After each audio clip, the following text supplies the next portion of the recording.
તો કૃષિ મંત્રી રાઘવજી પટેલ આજે જામનગરની મુલાકાતે પહોંચ્યા હોવાના સમાચાર મળી રહ્યા છે। ત્યારે અચાનક જામનગરની મુલાકાતે પહોંચીને તેમણે કામગીરીની સમીક્ષા કરી છે। એવામાં કૃષિ કેબિનેટ મંત્રી રાઘવજી પટેલ જામનગરની મુલાકાતે પહોંચ્યા હતા।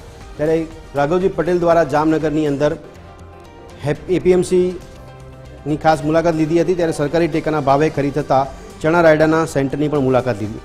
ખેડૂતોને પોષણક્ષમ ભાવો મળી રહ્યા છે તેવું રાઘવજી પટેલે કહ્યું છે। તો ટેકાના ભાવે ખરીદીમાં કોઈ સમસ્યા હોય એવું જણાતું નથી।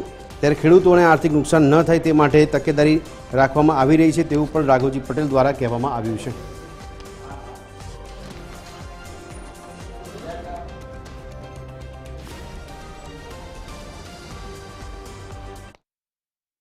કેન્દ્ર સરકાર દ્વારા ખેડૂતોને વાવણી પહેલાં જ ટેકાના ભાવની જાહેરાત થાય છે અને જેવો ખેડૂતોનો માલ જે તે સિઝનનો બજારમાં આવે કે તુરત જ ટેકાના ભાવે ખરીદી શરૂ થાય છે, જેના ભાગરૂપે ખેડૂતોને પોતાની ઉત્પાદિત જણસીઓના વેચાણમાં ભાવ પૂરા મળે અને આર્થિક નુકસાન ન જાય એની પૂરતી તકેદારી રહે છે।